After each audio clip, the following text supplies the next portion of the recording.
Kami bersyukur pagi ini Tuhan, kami merayakan kenaikan Tuhan Yesus ke surga.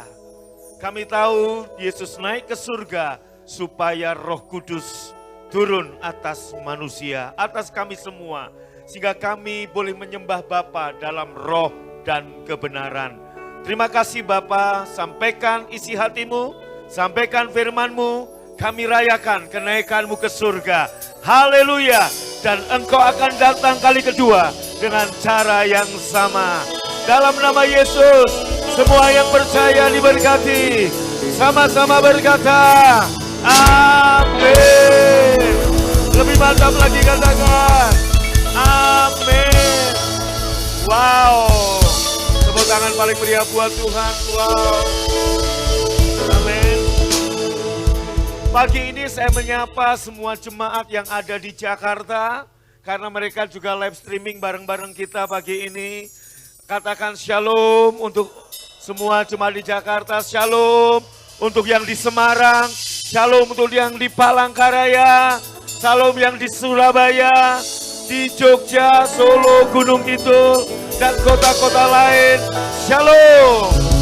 Pagi ini bisakah kita bersama-sama lebih keras lagi berkata, haleluya.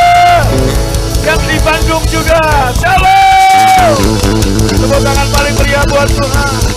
Haleluya. Amin. Sebelum duduk saya mau tanya buat Bapak Ibu Saudara, gimana kabar saudara? Amin. Iya, sehat, kuat, makmur, panjang umur. Dengan iman percaya Anda terus deklarasikan. Amin. Katakan haleluya. Sekali lagi tepuk tangan buat Tuhan. Haleluya. Silakan duduk saudara. Amin. Kenaikan Tuhan Yesus ke surga, saudaraku, 10 hari kemudian Roh Kudus turun. Itulah Pentakosta kedua, saudara. Pentakosta pertama itu di Gunung Sinai, ditandai dengan turunnya 2 loh batu atau Old Covenant atau hukum Taurat. Saudara, hari ke-50 setelah bangsa Israel keluar dari Mesir, mereka menerima yaitu Old Covenant. Tahukah Bapak Ibu, Tuhan menulis dengan jarinya atas 2 loh batu. Dan 2 loh batu itu tidak pernah sampai ke bumi karena dipecahkan Musa di atas. Betul?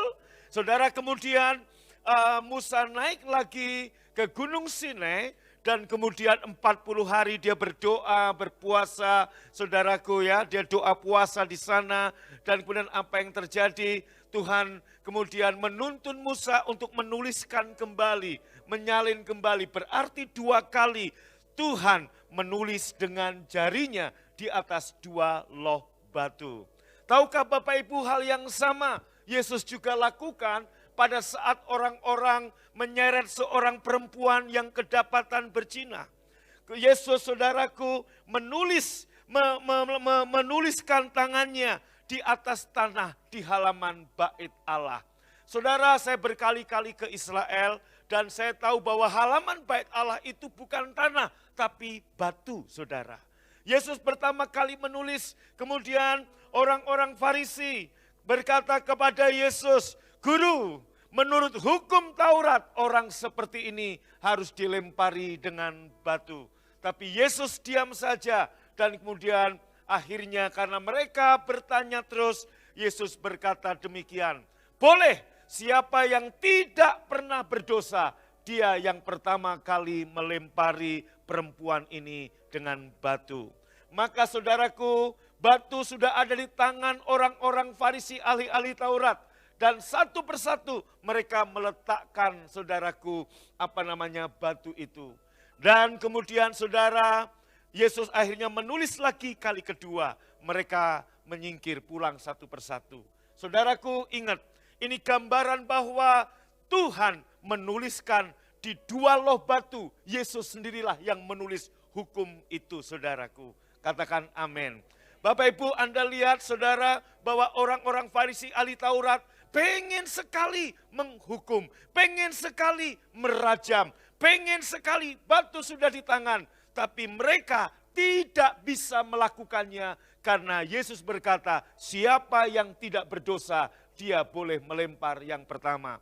Tetapi saudaraku, adakah orang yang tidak berdosa di situ? Ada, manusia Yesus. Yesus juga 100% manusia. Artinya, saudaraku, Yesus bisa melempari perempuan ini dengan batu. Orang Farisi pengen melempari, tapi dia tidak bisa lakukan. Yesus bisa melempari, tapi dia tidak melakukannya. Itulah kasih karunia atas kita semua. Dia bisa menghukum saudara. Dia bisa menghukum bapak ibu saudara, tapi dia tidak melakukannya. Dia, saudaraku, dalam Roma pasal 5 ayat yang ke-17 dikatakan, saudaraku, sebab jika oleh dosa satu orang maut telah berkuasa oleh satu orang itu, maka lebih benar lagi mereka yang telah, baca sama-sama, akan hidup dan berkuasa oleh karena satu orang itu, yaitu Yesus Kristus. Versi VMD-nya, saudara, satu orang telah berdosa, yaitu Adam. Kematian menguasai semua orang karena orang yang satu ini. Tetapi sekarang beberapa orang, dikatakan beberapa orang, tidak semua orang, menerima anugerah Allah dengan berkelimpahan dan pemberian yang besar. Kenapa beberapa orang, saudara? Karena banyak orang tidak bisa menerima. Banyak orang, saudaraku, pakai konsep yang lama, yaitu mengupayakan, yaitu berjuang, yaitu berusaha. Dengarkan baik-baik, Injil tidak berbicara tentang apa yang kamu upayakan. Injil tidak berbicara tentang apa yang kamu usahakan. Saudaraku, dari mimbar Kristen, dengarkan baik-baik, dari mimbar gereja-gereja, hari ini saudaraku, kita diberitakan supaya apa? Supaya orang-orang ini bertobat, supaya orang-orang ini berubah, supaya orang-orang ini semakin mengasihi Tuhan. Saudaraku, mimbar mengatakan, menakut-nakuti jemaat. Mereka berkata begini, kalau kamu nggak mau dihukum, kalau kamu nggak mau begini, kamu harus begini. Kamu harus begini. Saudaraku, kamu nggak mau dihukum kan? Makanya kamu harus rajin ke gereja. Kamu nggak mau dikutukkan, maka kamu lakukan ini. Maka saudaraku, ada yang mengatakan bahwa pandemi ini dari Tuhan. Saya mau katakan buat saudara, Tuhan tidak mengirimkan pandemi buat saudara. Tuhan nggak ngirimkan, saudaraku. Masa ada seorang bapak yang mendidik anaknya sampai mati, mendidik anaknya sampai sakit? Nggak ada. Apalagi bapamu yang di surga. Dengarkan saudaraku, saudara, maksudnya baik, tapi yang diberitakan bukan Injil. Yang diberitakan adalah, saudaraku, hukum Taurat. Yang diberitakan seperti 4.300 agama dan religion yang ada di seluruh dunia. Yang mengajar, kalau kamu nggak mau dihukum, kamu harus begini. Kalau kamu nggak mau dapat kutuk, kamu harus mentaati. Saudaraku, akhirnya banyak orang, saudaraku, datang ibadah karena takut kena kutuk. Datang kebaktian, memberikan sesuatu kepada Tuhan karena takut dihukum. Saya mau katakan, saudaraku, itu bukan Injil. Yang kedua, ada, saudaraku, orang-orang kalau ditakut-takutin kayaknya gimana ya, akhirnya diberikan iming-iming.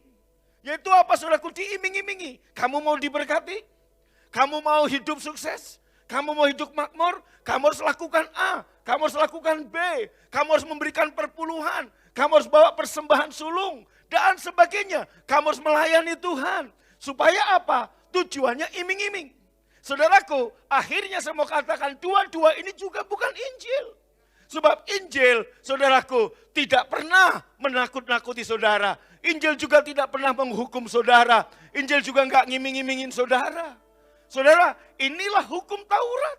Yaitu apa? Kalau kamu berbuat, kamu akan menerima. Kalau kamu enggak berbuat, kamu dihukum. Saudaraku, konsep ini, Adam pertama mati. Dan karena Adam pertama berbuat dosa, dosa menjalar atas semua orang. Saudara dan saya lahir sebagai pendosa.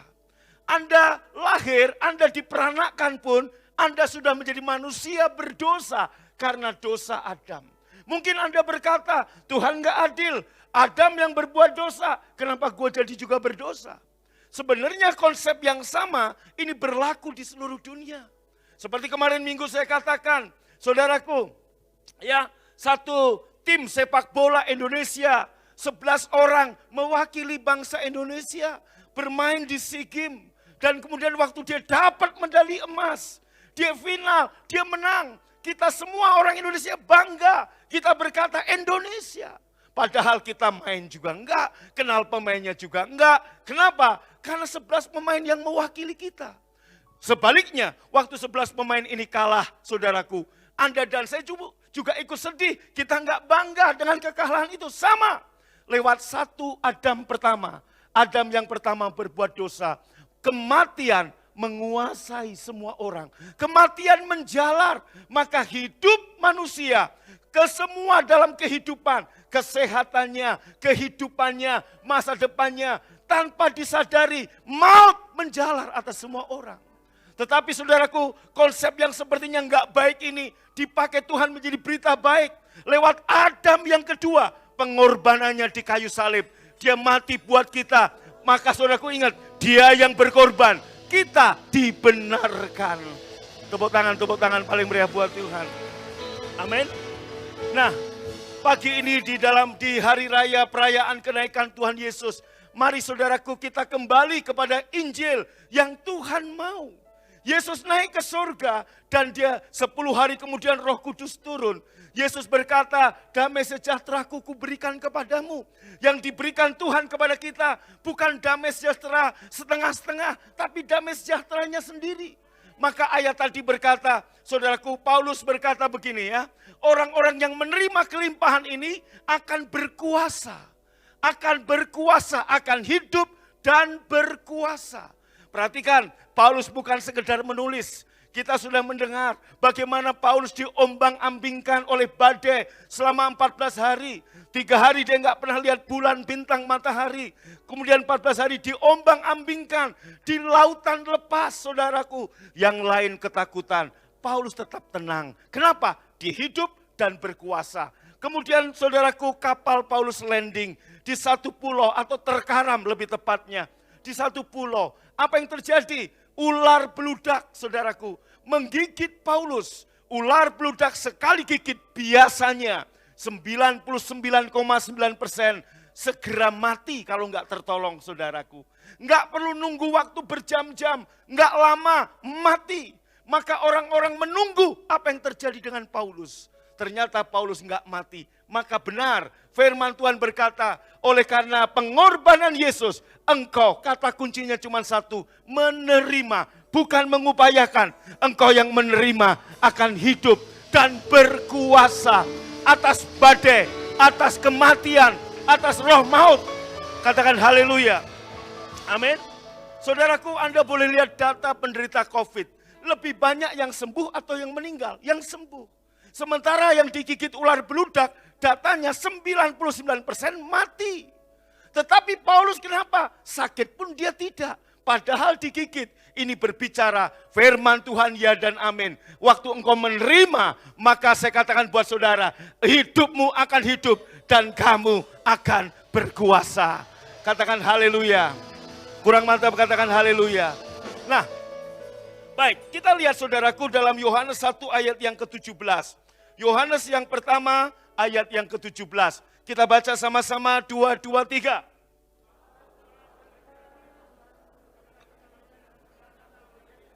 Iya, sebab hukum Taurat diberikan oleh Musa. Sebenarnya lebih tepat, hukum Taurat Allah yang memberikan melalui Musa. Saudaraku, ini berbicara Allah memberi dari surga lewat Musa. Sama seperti hari ini, saudaraku, saya bisa aja, saya khotbah dan saya rekam dan saya berikan khotbah saya di tempat ini.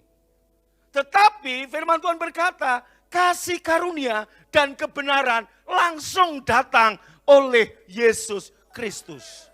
Dengarkan baik-baik, hukum Taurat Allah memberikan lewat Musa. Tetapi kasih karunia dan kebenaran langsung datang oleh Yesus Kristus. Yesus langsung datang dari surga menjadi manusia. Untuk apa? Membawa kasih karunia dan kebenaran. Lewat karyanya lahir, mati, bangkit, dan naik ke surga yang hari ini kita rayakan. Yesus datang ke dunia untuk apa? Membawa, saudaraku, membawa kasih karunia dan kebenaran buat saudara. Yang mengerti boleh tepuk tangan buat Tuhan. Katakan amin. Perhatikan saudaraku, hukum Taurat diberikan lewat Musa, yaitu seorang hamba Tuhan. Tetapi kasih karunia dan kebenaran datang langsung lewat anak, yaitu Yesus. Hukum Taurat ditulis dengan jari Tuhan, tetapi kasih karunia dan kebenaran ditulis dengan darah Yesus. Hukum Taurat, saudaraku, boleh ada di bahan supaya Bapak Ibu bisa membacanya juga. Saudaraku, ya. Oke, di bagian terakhir, bagian terakhir ada, saudara, ya. Anda lihat baik-baik. Cepat. Tolong. Ada di bahan bagian terakhir, paling terakhir. Oke, saya akan sampaikan buat saudara. Anda lihat. Hukum Taurat bicara, ya, mulai dari awal, ya. Hukum Taurat diberikan Allah melalui Musa, seorang hamba. Tetapi kasih karunia dan kebenaran datang oleh Yesus Kristus, seorang anak. Saudaraku, lebih mantap mana hamba dan anak? Allah di sorga memberi lewat Musa. Tetapi kasih karunia datang langsung lewat Yesus sendiri, anak. Tadi saya buka dengan satu kata. Siapa yang menulis hukum Taurat? Yesus. Jari Yesus di Old Covenant. Siapa yang datang dalam kasih karunia? Yesus juga. Next, saudaraku. Mujizat pertama yang dibuat Musa di Mesir, mengubah air menjadi darah dan menghasilkan kematian. Air nggak bisa diminum karena berubah jadi darah. Semua yang meminumnya mati. Ikan-ikan mengalami kematian. Tetapi mujizat pertama yang Yesus buat, yaitu apa? Mengubah air menjadi anggur, menghasilkan kehidupan dan sukacita dalam hidup kita. Katakan haleluya. Berapa banyak yang mau saudaraku terima ini? Next, saudara. Hukum Taurat turun di Gunung Sinai. Ditandai dengan 3.000 orang mati. Itulah Pentakosta di perjanjian lama. Pentakosta pertama. Maka saya katakan saudaraku, Pentakosta itu hanya 2 kali. Pentakosta di perjanjian lama dan Pentakosta di perjanjian baru. Pentakosta berbicara hari ke-50. Sebelum Pentakosta pertama tentunya ada Paskah pertama. Paskah pertama kita tahu bangsa Israel keluar dari Mesir. Paskah kedua yaitu waktu Yesus wafat di kayu salib. Saudaraku, 50 hari kemudian itulah Pentakosta. Nah, saudaraku, hukum Taurat. Apa sih hukum Taurat? Saya mau katakan saudaraku, berbicara tentang apa yang Anda dan saya harus lakukan untuk kita selamat, untuk kita diberkati, untuk kita sehat, untuk kita kuat, untuk kita makmur. Maka saya katakan, saudaraku, hukum Taurat berbicara nakut-nakutin dan iming-iming. Anda ditakut-takutin supaya Anda berubah. Orang nggak bisa ditakuti, diiming-iming. Maka mimbar yang berbicara tentang menakut-nakuti dan mengiming-imingi bukan Injil. Sebab Injil bukan nakut-nakutin dan tidak ngiming-imingi saudara. Saudaraku, hukum Taurat turun di Gunung Sinai. 3.000 orang mati. Karena apa? Karena pemberontakannya baru, saudaraku. Anda lihat. Next, saudaraku. Tetapi kasih karunia turun di Gunung Sion. Dan apa yang terjadi waktu Pentakosta kedua, yaitu Roh Kudus turun di Gunung Sion.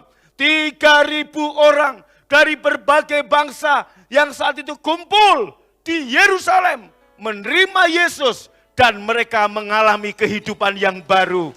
Dan akhirnya dari situlah Injil terberita dari Yerusalem, saudaraku, Yudea, Samaria, sampai Indonesia. Anda dan saya menerima Injil kasih karunia. Kita beri tepuk tangan paling meriah buat Tuhan. Hukum Taurat ditulis di loh batu. Anda lihat dengan jari Tuhan. Ditulis di loh batu. Dan saudaraku, Terus, tetapi kasih karunia ditulis dengan darah Yesus di atas loh hati saudara. Katakan amin. Haleluya. Next, yang saudaraku, hukum Taurat bicara apa yang harus kita lakukan. Supaya kita selamat, supaya kita layak, supaya kita sempurna, supaya kita berkenan, dan kita sehat, kuat, makmur, panjang umur.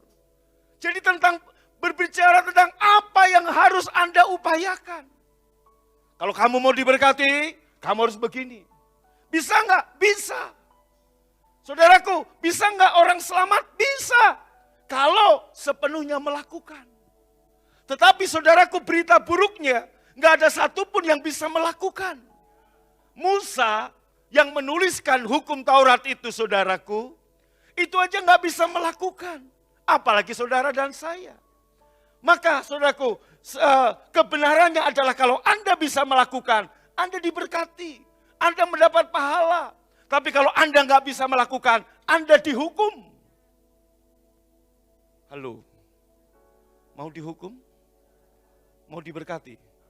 Lakukan hukum Taurat. Sekali lagi, 4.300 agama di seluruh dunia. Anda lihat, berbicara tentang apa yang harus kita perbuat. Berbicara tentang apa yang harus manusia lakukan. Maka kata kunci di dalam hukum atau New Covenant, bagian Anda menerima. Waktu Anda menerima, Anda selamat karena Anda menerima Yesus. Efesus berkata, oleh karena kasih karunia kamu diselamatkan oleh iman. Waktu kamu beriman, terima Yesus, kamu selamat.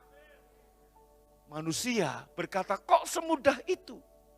Teman-teman saya, waktu saya mulai memberitakan Injil, kok gampang begitu? Iya.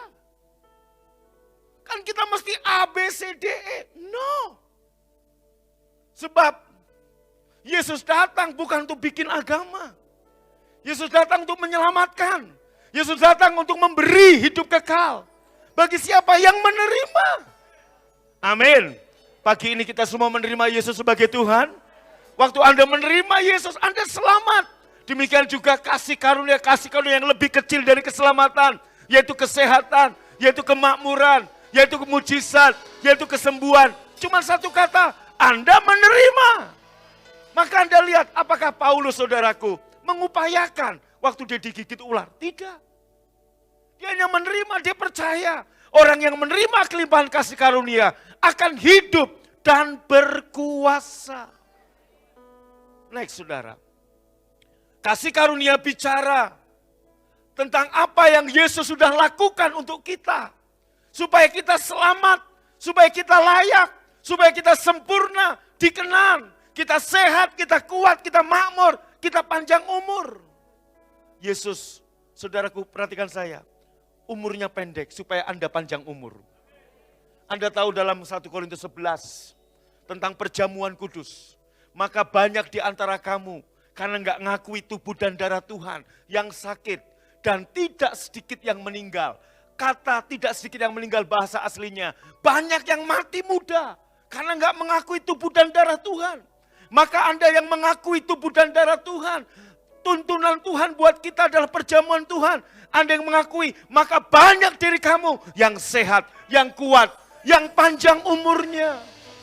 Yesus mau mati muda supaya Anda dan saya panjang umur. Tahukah Anda, saudaraku, maut itu harusnya menerkam. Seperti tadi saya katakan, waktu Adam berbuat dosa, kematian menjalar atas kita semua. Anda terlahir sebagai pendosa di dalam Adam. Tetapi saudaraku, lewat pengorbanan Yesus, kita menjadi orang benar. Bukan karena perbuatan kita, tapi karena kebenaran itu dianugerahkan kepada saudara. Maka saudaraku, waktu maut itu menerkam Anda, waktu maut, kematian, sakit, penyakit menerkam Anda, Yesus berdiri di atas kayu salib, menghadang saudaraku kematian, menghadang kutuk, menghadang penyakit. Yesus menyerap semuanya. Supaya Anda dan saya menjadi menang. Karena kita tahu Yesus menang. Kita at rest, kita tenang. Karena kita tahu Yesus menang, kita sehat. Karena kita tahu Yesus menang, kita kuat. Semua boleh berkata dimanapun Anda berada, haleluya. Amin.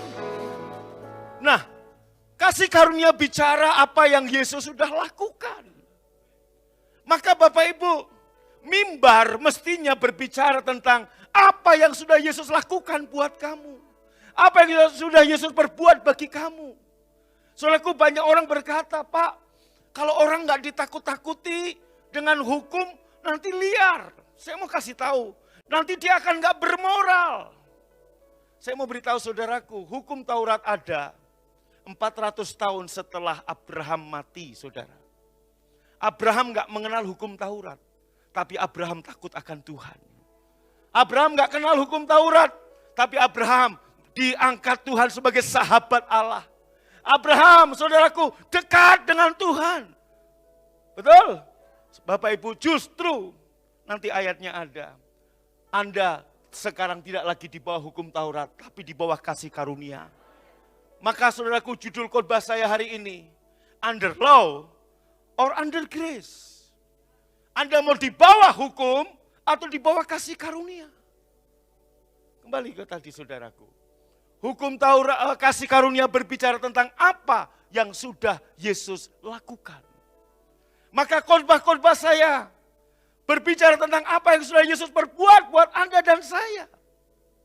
Bagian kita menerima, ingat konsep Adam jatuh dalam dosa, kematian menjalar atas semua orang. Adam yang kedua, pengorbanan Adam yang kedua, perbuatan benar Adam yang kedua.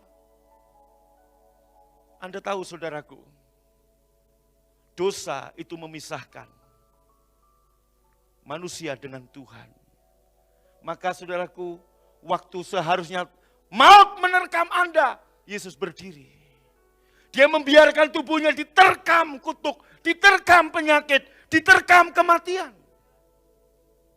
Sampai hanya dia berseru, it finished. Murka Allah sudah terpuaskan. Sempat dia berkata, Eloi, Eloi, lama sabatani. Allahku, Allahku, mengapa engkau meninggalkan aku? Tahukah perjanjian yang Allah buat dengan Abraham? Ditandai dengan apa? Sunat. Sunat artinya apa? Memotong bagian yang intim. Dan di situ keluar darah.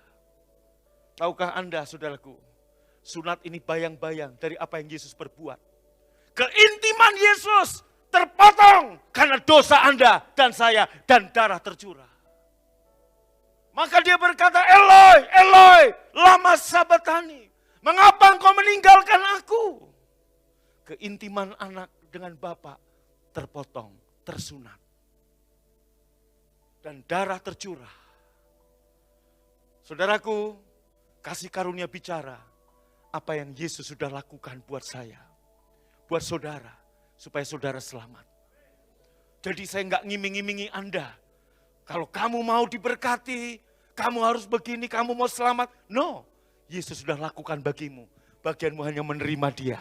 Waktu engkau menerima, dengan iman engkau akan melihat keselamatan. Itu menjadi bagianmu. Saudara dan saya layak. Maka saudaraku, waktu Yesus dibaptis, terdengar suara dari surga, inilah anakku yang kukasihi, kepadanya aku berkenan. Sampai kapanpun saudaraku, sampai Natal tahun berapapun, Anda gak akan pernah layak di mata Tuhan dengan upaya, perjuangan, usaha kita. Kita layak karena Yesus sudah melayakkan kita. Kita dikasih karena Yesus sudah melakukan bagi kita. Kita sempurna karena pengorbanan Yesus sempurna bagi kita. Amin. Maka konsep Roma 5 ayat 17, dengarkan. Roma 5 ayat 17, pegang baik-baik. Karena satu dosa manusia pertama Adam, kita semua menjadi orang berdosa. Tapi satu pengorbanan Yesus Adam kedua, kita semua menerima anugerah kebenaran.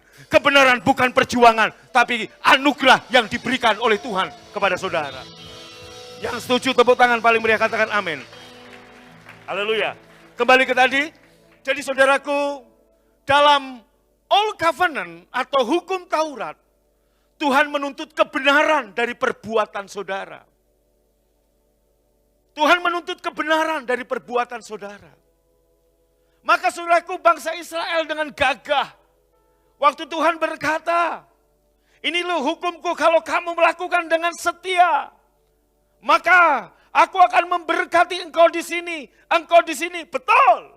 Tapi jika engkau tidak setia melakukannya, maka kutuk ini akan sampai kepadamu. Tuhan menuntut kebenaran dari perbuatan saudara. Dan saudaraku, berkali-kali bangsa Israel gagal, dan gagal lagi. Nggak ada yang berhasil. Siapa yang mau bangga? Nggak ada. Next. Tetapi dalam kasih karunia, Tuhan menyediakan kebenaran sebagai anugerah pemberian. Kok Anda nggak suka cita? Halo?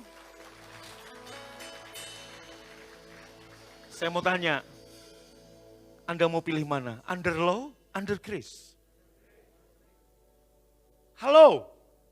Anda mau pilih mana? Under law, under grace? Lebih keras lagi, Anda mau pilih mana? Di bawah hukum atau di bawah anugerah? Di bawah kasih karunia?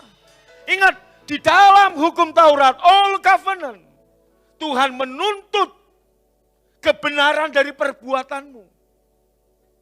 Kalau kamu berbuat benar, kamu dapat pahala. Sebaliknya, kamu salah, hukuman menanti kamu. Betul? Saudaraku terus. Tapi dalam kasih karunia, Tuhan menyediakan kebenaran sebagai anugerah pemberian. Kok enggak amin ya? Kayaknya Anda masih, ada beberapa orang kayaknya mau menatap saya sebagai ahli Taurat ini. Loh, saudaraku mari lihat. Saya menyampaikan ini firman.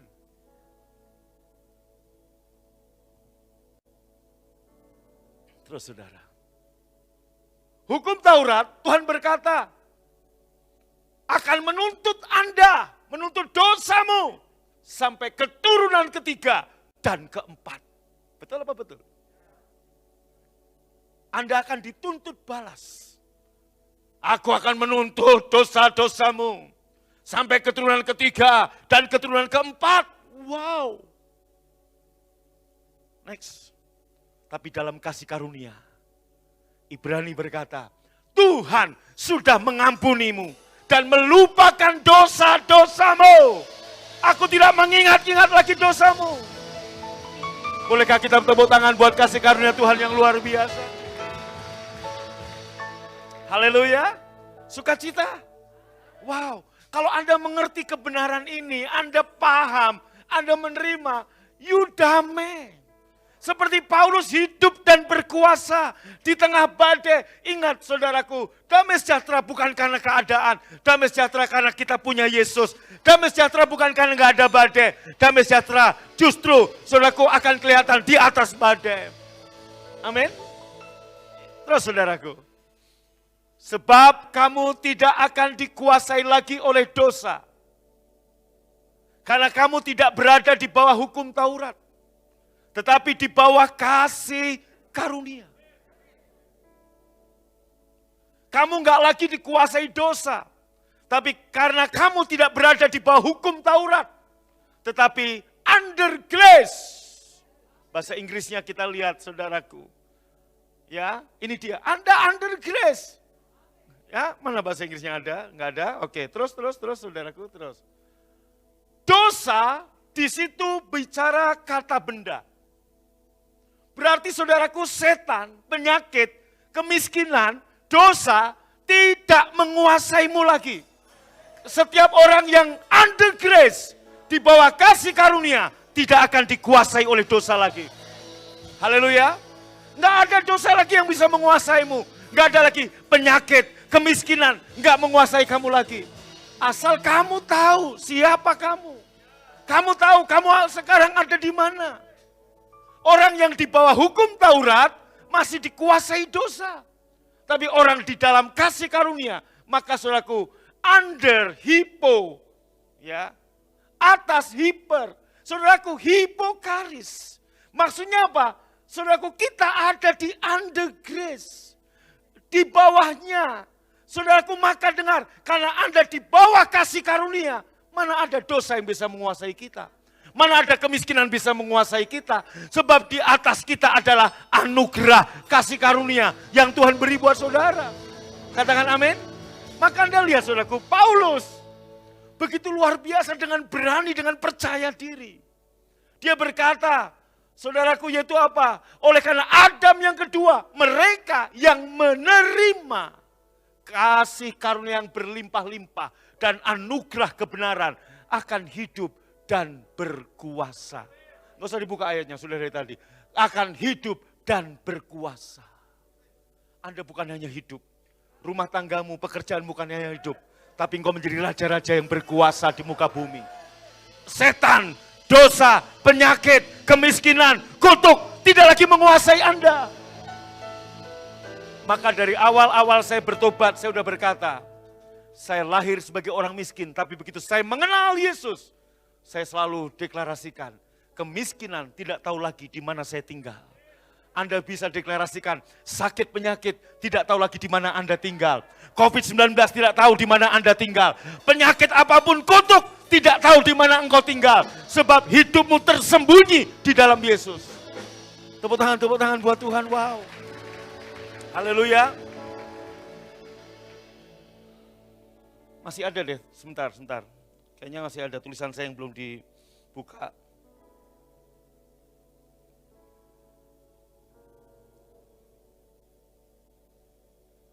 Oke, saudaraku. Ya, nanti dulu ayat ini. Kita lihat saudaraku, hukum Taurat itu kudus. Setelah ini ada. Hukum Taurat itu kudus, mulia, sempurna. Jadi jangan pikir, Pak, hukum Taurat emang cacat. Kudus, mulia, sempurna. Perjanjian yang pertama cacat. Cacatnya bukan di bagian Tuhan, bagian kita. Hukum Taurat itu kudus. Siapa yang bilang hukum Taurat enggak kudus? Hukum Taurat itu sempurna. Hukum Taurat itu mulia. Tapi hukum Taurat tidak bisa mengubah Anda menjadi kudus, mulia, dan sempurna. Saya ulangi lagi. Hukum Taurat itu seperti cermin, saudaraku. Betul? Yang hanya bisa menunjukkan siapa Anda. Pulang dari sini, Anda boleh bercermin. Kalau Anda dapati di cermin itu wajah yang jelek, jangan salahkan cerminnya. Betul? Siapa yang disalahkan? Yang bercermin. Amin. Anda jangan banteng itu cermin, gara-gara cermin ini gue jelek. Enggak. Halo. Saat tadi saya bercermin, saya lihat ada pria ganteng di sana. Apakah yang benar cerminnya? Tidak, orangnya. Waktu saudaraku Anda mendapati, Anda lagi kulehe. Cermin kulehe. No, kamu yang kulehe. Maka hukum Taurat hanya seperti cermin yang bisa menunjukkan siapa kita sesungguhnya. Kita salah, kita berdosa, kita jelek. Dan hukum Taurat gak bisa mengubah Anda. Apakah orang berubah dengan hukum Taurat? Bangsa Israel dikasih hukum Taurat, apakah berubah? Berkali-kali meninggalkan Allah, menyembah berhala. Berkali-kali, wow. Apalagi saudara dan saya nggak pernah langsung terima hukum Taurat. Hukum Taurat datang kepada bangsa Israel. Apakah mereka kemudian jadi penyembah Tuhan setia? No. Fakta membuktikan berkali-kali. Berkali-kali, baru janji, minggu depan udah lupa. Baru janji mau setia, bulan depan udah ninggalin Tuhan. Baru ditolong Tuhan. Maka jadi Kristen, saudaraku, kapal selam, muncul, tenggelam, muncul, tenggelam. Apakah hukum Taurat membuat mereka menjadi orang kudus? No. Hanya menunjukkan siapa kita. Terus, angkat tangan saudara, tetapi kasih karunia Yesus mengubah saudara menjadi kudus, menjadi mulia, menjadi sempurna, menjadi dikenal oleh Tuhan. Itu kasih karunia Tuhan buat saudara. Amin. Maka saudaraku, saya sampaikan mulai dengan Roma 5:17 tadi. Lewat satu perbuatan benar Yesus, kita menjadi orang benar. Oleh karena satu ketaatan Yesus di kayu salib, kita menjadi kudus. Katakan amin. Maka saudaraku, Yesus naik ke surga karena karyanya di dunia sudah selesai. Supaya Roh Kudus turun. Dan Roh Kudus turun.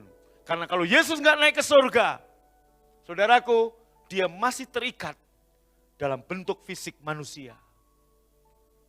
Dia nggak ada di Israel saat ini. Kalau Yesus ada di sini. Kalau Yesus ada di Israel saat itu, dia nggak ada di Indonesia. Tetapi karena dia naik ke surga, maka Roh Kudus turun. Hari ini dia ada di sini. Hari ini dia ada di mana-mana. Hari ini dia ada di gereja di Amerika. Kenapa? Itulah Roh Kudus. Tepuk tangan buat Roh Kudus yang luar biasa buat kita. Nah, pelayanan yang memimpin, oke, kita baca ayatnya. Terus, hukum Taurat tetap menghukum yang terbaik, yang terkudus dari manusia. Siapa yang terbaik melaksanakan hukum Taurat dan yang terkudus? Musa. Siapapun yang terkudus, terbaik, hukum Taurat akan tetap menghukum. Karena apa? Karena nggak ada yang sempurna melakukan hukum Taurat. Saudaraku, sekali lagi, Pak, apa sih hukum Taurat? Berbicara tentang apa yang manusia harus buat supaya dia selamat, supaya dia dilayak, supaya dia dikenan, supaya dia diberkati, sehat, kuat, makmur. Apa yang harus Anda perbuat? Maka saudaraku, hukum Taurat tetap menghukum yang terbaik, yang terkudus dari saudara. Next, saudara. Tetapi kasih karunia Allah menyelamatkan yang terburuk, yang ternajis dari saudara. Kok ada yang amin? Amin? Siapapun dari kita yang paling najis, siapapun dari kita yang paling berdosa, kasih karunia Allah tetap mau menyelamatkannya. Tetap mau saudaraku menolong Anda, mengangkat Anda. Haleluya. Kurang mantap, haleluya. Maka Paulus yang membunuh Stefanus, yang menyeret pria dan wanita, terburuk, ternajis di hadapan Tuhan, tetap diselamatkan oleh Tuhan. Itulah kasih karunia. Maka hari ini kita bermegah bukan karena apa yang kita buat. Kita bermegah apa yang sudah Yesus lakukan bagi kita. Boleh tepuk tangan, haleluya.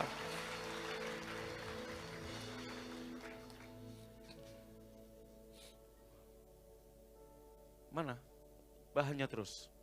Saudaraku, dalam, enggak ini, tadi 2 Korintus, saya mau kasih tahu. 2 Korintus 3 ayat 6 sampai 9.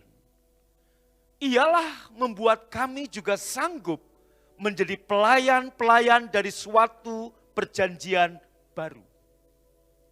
Yang tidak terdiri dari hukum yang tertulis. Saya, saudaraku, mendeklarasikan, kami inilah pelayan-pelayan dari perjanjian baru. Yang tidak terdiri dari hukum yang tertulis di atas 2 loh batu. Tetapi dari roh yang ditulis di loh hati kita.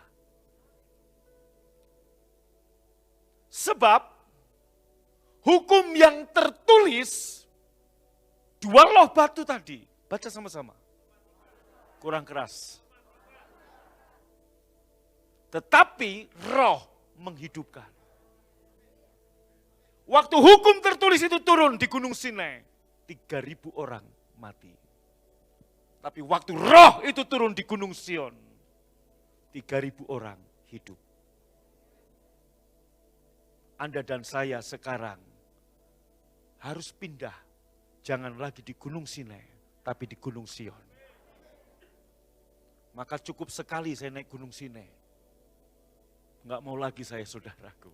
Bercanda kalau saya ke Israel, yang mau naik Gunung Sinai silahkan, saudara.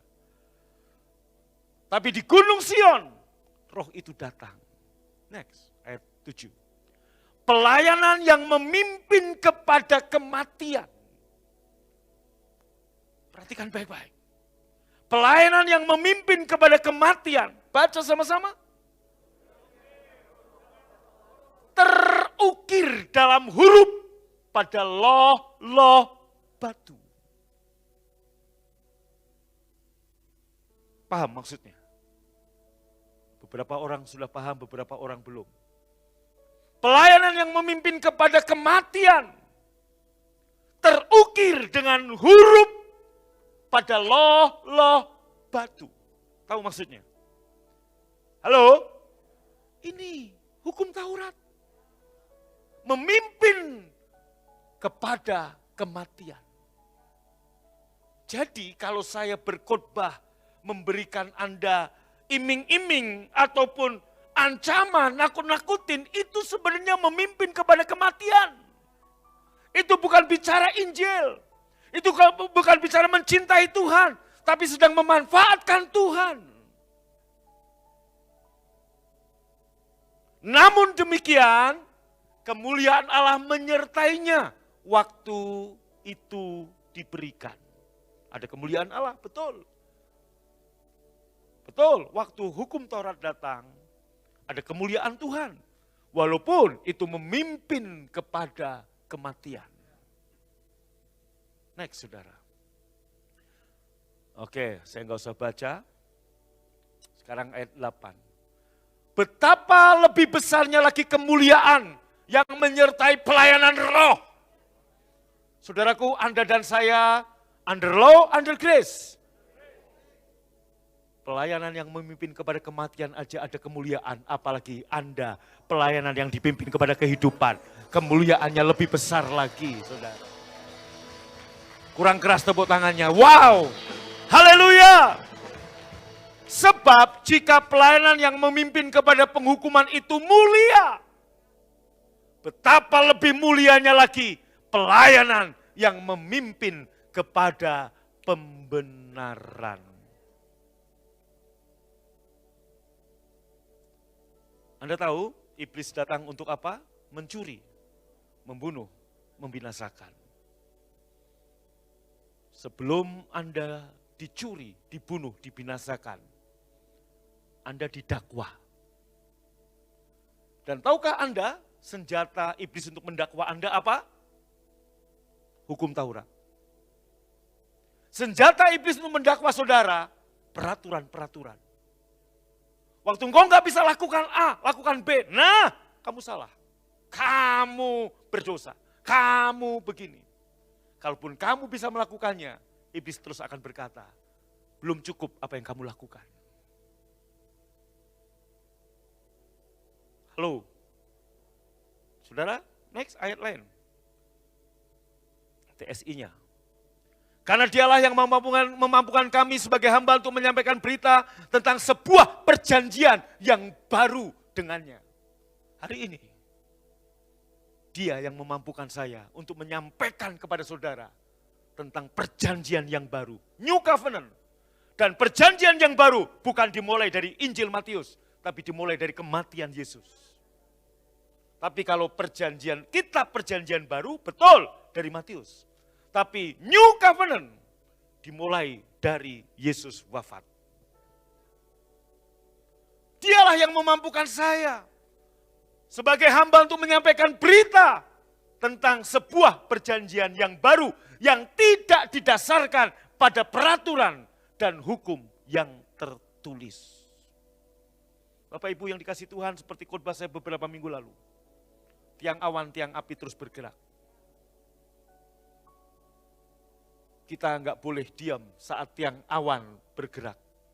Kita mesti berhenti saat tiang awan berhenti. Pemulihan demi pemulihan terus Tuhan singkapkan. Bukan Martin Luther yang mendirikan aliran Protestan. Dan kata Protestan pun bukan Martin Luther yang mendeklarasikannya.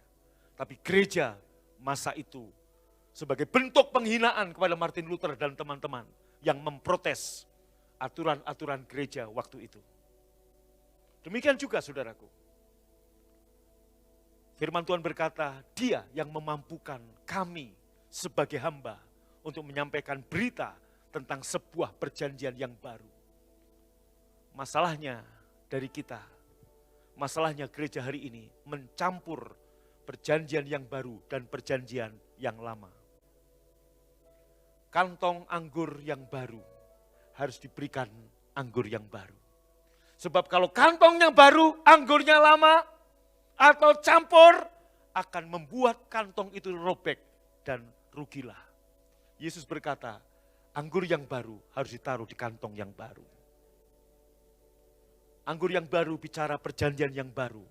Enggak boleh dicampur dengan perjanjian yang lama. Dan perjanjian yang baru adalah perjanjian tentang apa yang sudah Yesus lakukan bagimu. Itulah anugerah. Bolehkah kita beri tepuk tangan buat Tuhan Yesus yang sudah mati buat kita? Amin. Bentar, ayat yang ke-6 tadi. Yang tidak didasarkan pada peraturan dan hukum yang tertulis. Perjanjian yang baru tidak didasarkan pada peraturan dan hukum yang tertulis, yaitu 2 loh tadi. Anda tahu, perhatikan saya, loh batu pertama Tuhan yang nulis langsung, dipecahkan Musa di atas gunung. Itu enggak pernah sampai ke bangsa Israel. Loh batu yang kedua, Tuhan ngomong lagi, tapi Musa yang menyalinnya. Tuhan nulis dengan tangannya, Musa lihat dan menyalinnya. Dan begitu sudah Musa bawa ke bawah, Tuhan bilang apa saudaraku? Taruh 2 loh batu tadi. Di mana? Di dalam tabut Allah. Tutup dengan apa? Tutup pendamaian. Artinya itulah kasih karunia. Saudaraku, sebab 2 loh batu yang ada di dalam tabut Allah menggambarkan pemberontakan kita pada standar yang Tuhan tetapkan. Tapi tutup pendamaian, tutup kasih karunia, menutupinya. Sebab kita nggak bisa pernah melakukan itu dengan sempurna. Wow. Ayat 7. Melainkan pada roh Allah menjalankan peraturan lama dan hukum tertulis itu tidak membuat kita hidup, tetapi membawa kita kepada siapa yang membawa? Pelayanan yang membawa kepada penghukuman dan kematian hari ini di mimbar-mimbar.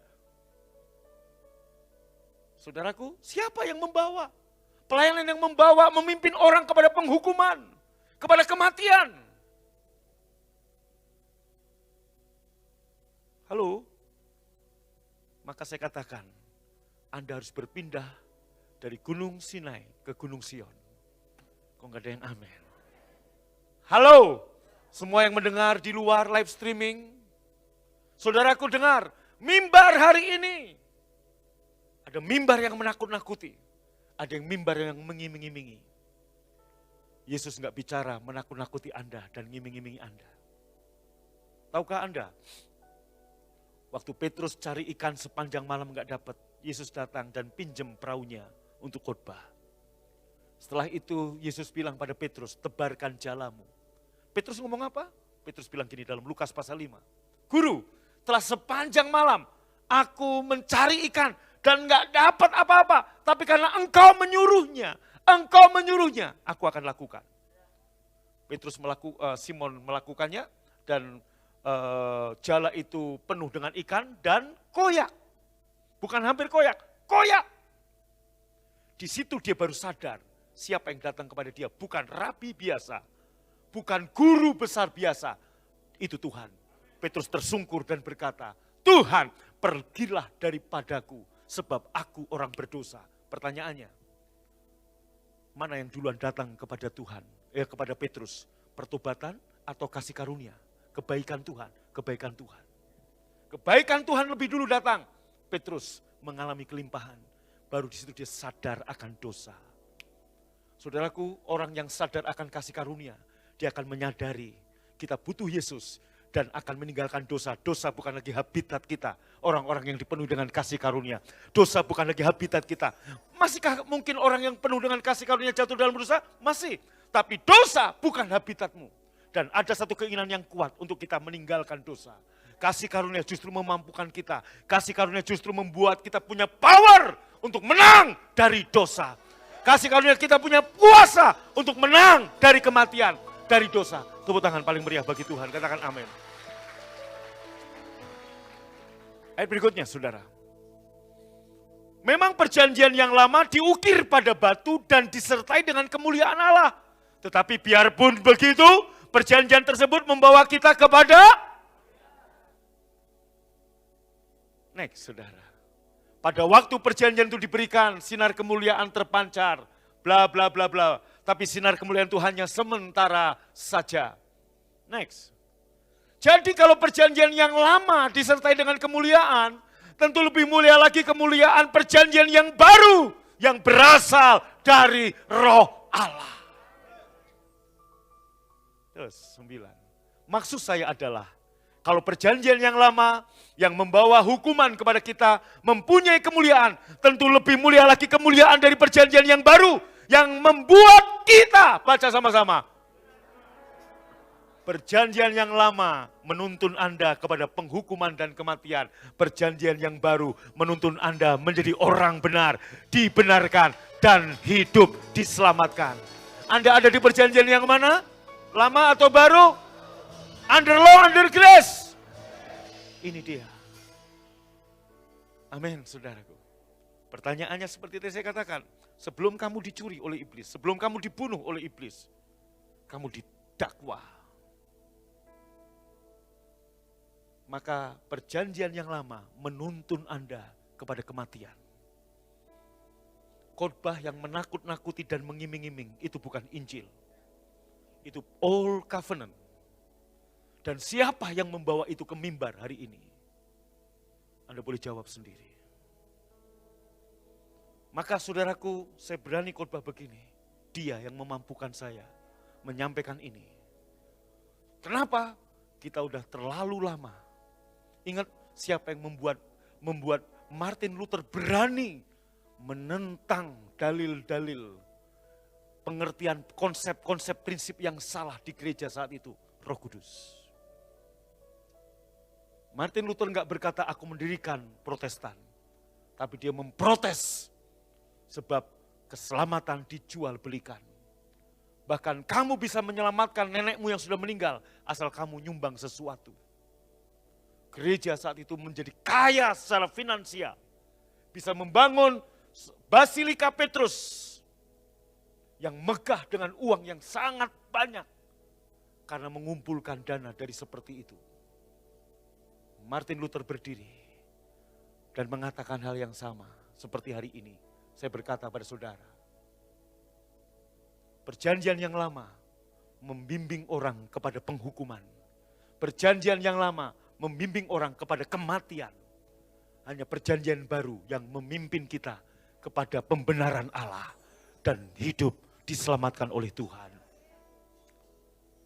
1 Korintus 15 ayat 56 sebagai ayat terakhir. Sengat maut ialah dosa. Dan kuasa dosa, baca sama-sama, ialah hukum Taurat. Baca lagi, 1, 2, 3. Terus versi lain. Kuasa maut untuk menyakiti berasal dari dosa. Dan hukum Taurat sering menjadi pendorong sehingga manusia menjadi budak dari kuasa dosa. Ada lagi versinya? Bisa maut, kayak ular aja ya, ada bisanya. Ialah dosa. Bisa maut ialah dosa. Dan dosa menjalankan peranannya melalui hukum agama. Dari sini kita mengerti. Hukum Taurat sempurna. Hukum Taurat kudus. Hukum Taurat mulia. Tapi hukum Taurat tidak bisa mengubah seorang pun menjadi kudus, sempurna, dan mulia. Hukum Taurat hanya menunjukkan siapa Anda sesungguhnya. Seperti cermin. Waktu Anda lihat cermin dan Anda lihat siapa Anda sesungguhnya. Kalau di situ ada jerawat, bukan cerminnya yang berjerawat, tapi kamu yang berjerawat. Waktu mulai ada flek-flek dan kemudian saudaraku jidat mulai mengkerut, bukan cerminnya yang salah. Kamu sudah mulai tua, saudaraku.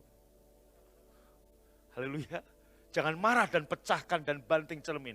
Cermin kurang ajar. 30 tahun yang lalu nggak ada kerutan, kenapa sekarang ada? Hukum Taurat sama. Dia nggak bisa mengubah Anda. Menjadi kudus, menjadi benar, menjadi holy, menjadi sempurna. Tapi kasih karunia Yesuslah yang membuat saudara dan saya kudus, layak, dibenarkan. Amin. Tepuk tangan buat Tuhan. Kenaikan Yesus kenaikan Yesus ke surga, menyelesaikan semua tugasnya di muka bumi. Ngapain dia ke muka bumi? Dia datang, kasih karunia dan kebenaran datang oleh Yesus Kristus. Maka yang pertama ditunjukkan adalah kasih karunia. Petrus mengalami kasih karunia, sadar, akhirnya dia bertobat. Saudaraku, saya mengalami pertobatan waktu saya menyadari Tuhan Yesus beda dengan yang lain. Dalam pencarian saya tentang kebenaran, saya mempelajari beberapa agama. Terkhusus agama mayoritas itu yang saya pelajari dari saya kecil. Saya belajar, saudaraku. Dan kemudian waktu saya masuk Bandung, hampir semua gereja saya datang. Untuk saya pengen tahu kayak apa sih. Saya enggak mau. Saya waktu itu mau memutuskan kalau saya Kristen bukan karena om tanteku pemalang yang membuat aku Kristen. Tapi karena aku tahu Tuhannya orang Kristen seperti apa. Saya masuk di Jalan Merdeka, ada beberapa gereja, semua saya masukin. Dari GKJ, GSJA, katedral, semua saya masukin. Gereja berbahasa Chinese, Mandarin, di Ketapang, Kosambi, saya masukin. Sampai saya nggak tahu apa artinya juga, saudaraku. Artinya, saya masuk semua gereja, saya pengen tahu. Gereja Pantai Kosta, gereja apapun saya masuki. Hampir semua gereja di Bandung saya masuk. Untuk saya pengen tahu seperti apa sih Yesus. Dan saudaraku, saya enggak menemukan juru selamat saya. Sampai satu hari di lapangan Persib, Pendeta Yusuf Roni berkhotbah tentang kasih karunia. Tentang dia yang mencium kami, mencium aku dengan kecupan. Sekalipun aku dosa, aku dia mengasihi. Di situ saya sadar akan kasih Tuhan. Tahukah Anda? Sebelum Pak Yusuf Roni nantang siapa yang mau terima Yesus, saya mengalami pertobatan di lapangan. Saya nangis untuk pertama kalinya. Geru-geru orang Jawa bilang. Saya meradung-adung di lapangan Persib, saudaraku. Kenapa saya sadar? Ada satu pribadi yang mengasihi saya. Ada satu pribadi yang mencintai saya. Dan namanya Yesus.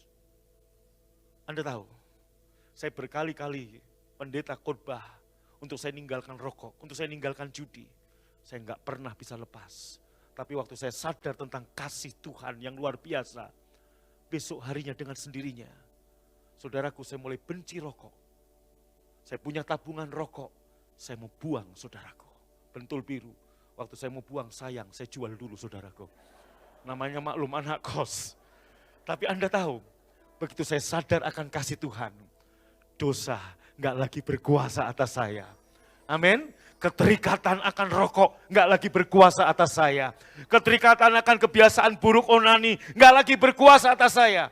Saya semakin mengasihi Tuhan karena saya sadar Dia mengasihi saya. Tepuk tangan paling meriah, bangkit berdiri, saudara.